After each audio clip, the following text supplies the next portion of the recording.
Have you ever followed a recipe perfectly, but your cake turned dense or your bread didn't rise properly? The secret often isn't the recipe, it's the flour.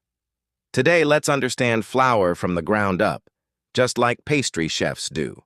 By the end of this video, you'll know exactly which flour to use and why.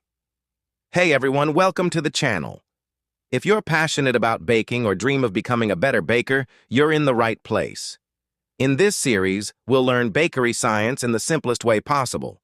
So, let's start with the most important ingredient in baking, flour.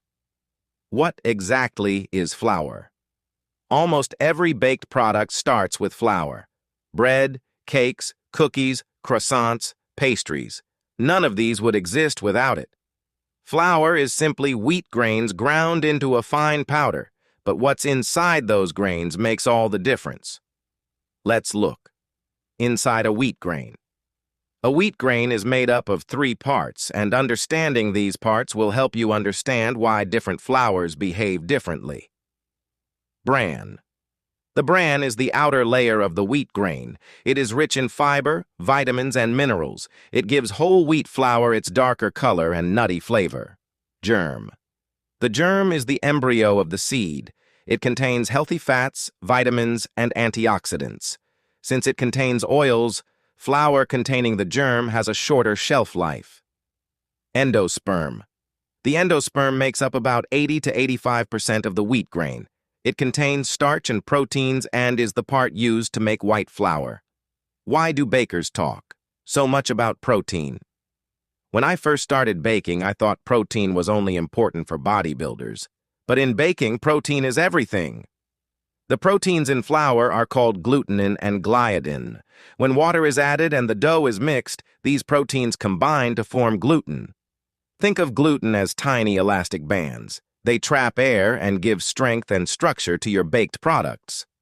Less protein equals softer and more tender products. More protein equals stronger and chewier products.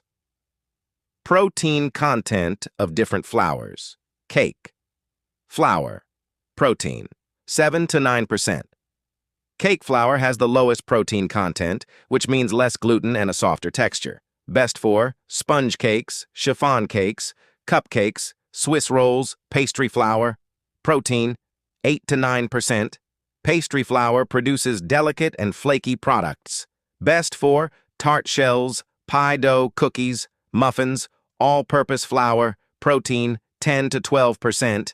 This is the most versatile flour and probably the one most people have in their kitchen. Best for cookies, brownies, pancakes, pizza. Everyday cakes, bread flour.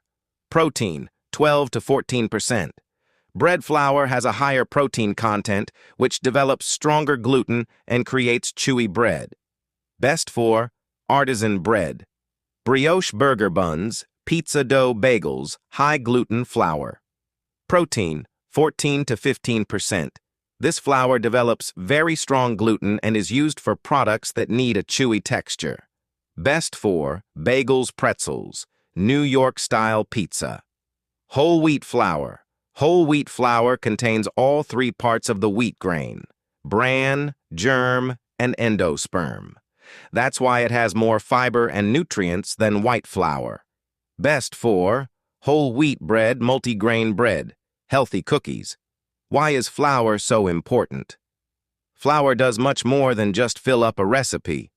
It gives structure to cakes and bread, forms gluten for elasticity and strength, absorbs water and other liquids, helps trap gases produced by yeast, contributes to texture and crumb, creates beautiful browning through the Maillard reaction. Conclusion. And that's why flour is the foundation of baking. Once you understand flour, you're already thinking like a baker, not just following recipes. If you found this video helpful, subscribe and join me on this journey from beginner to professional baker. In the next episode, we'll talk about sugar, its types, functions, and why sugar does much more than just make things sweet. Until then, keep baking, keep learning, and I'll see you in the next video.